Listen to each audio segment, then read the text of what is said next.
एक दिन पापा बुद्धि ने विदेश जाकर धन अर्जित करने का मन बनाया और धर्मबुद्धि के पास आकर बोला, मित्र, क्यों न धन अर्जन के लिए हम विदेश यात्रा करें।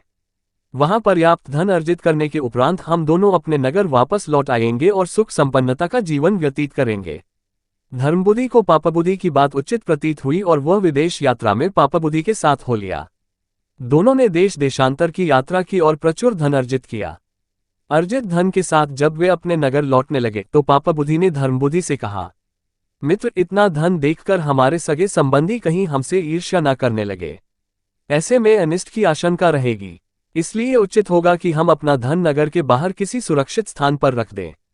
धर्मबुद्धि पापा बुद्धि से सहमत हो गया और दोनों ने नगर पहुंचने के पूर्व अपने धन का बड़ा अंश एक पेड़ के नीचे गड्ढा खोदकर डाल दिया। गड्ढे को मिट्टी से ढककर उसे सूखी पत्तियों से छुपाकर वे नगर आ गए।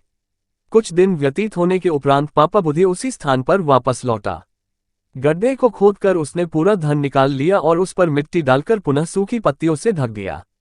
पूरा धन घर में छुपाने के उपरांत वह धर्मबुद्धि के पास पहुंचा और बोला, मित्र, मुझे पारिवारिक कारणों से धन की आवश्यकता पड़ गई है, इसलिए चलो हमारे विदेश में अर्जित धन में से कुछ धन निकाल कर ले आते हैं।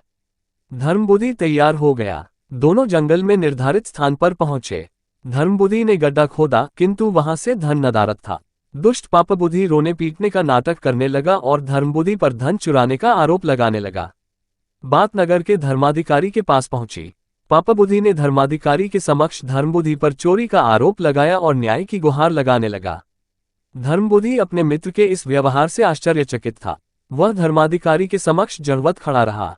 पापा बुद्धि कहने लगा, जिस स्थान पर हमने धन गड्ढे में डाला था वहां के पेड़ साक्षी हैं। आप उनसे पूछिए, वो जिसे चोर कहेंगे उसे चोर मान लिया जाए। धर्माधिकारी ने निश्चय किया कि अगले दिन पेड़ों की साक्षी ली जाएगी।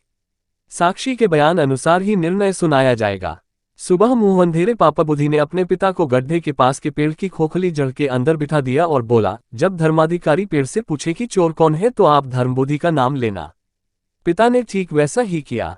धर्माधिकारी ने जब पेड़ से पूछा, वन देवता, धर्मबुद्धि और पापा बुद्धि के धन चोरी हो जाने के प्रकरण में आप साक्षी हैं।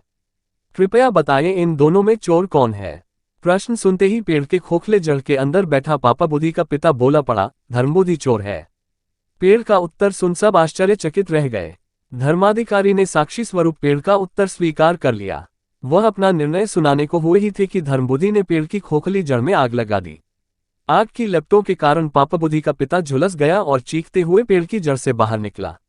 मृत्यु पूर्व उसने पापा बुद्धि के द्वारा धन चोरी करने का भेद खोल दिया। दंड स्वरूप धर्माधिकारी ने पापा बुद्धि को उसी पेड़ पर लटका दिया। पापा बुद्धि को उसके कर्मों का फल मिल गया। एक ओर उसके ऊपर पिता के वध का पाप चढ़ा और दूसरी ओर अपने कर्म का दंड भी मिला। सीख, बुरे कर्मों का फल बुरा ही होता है।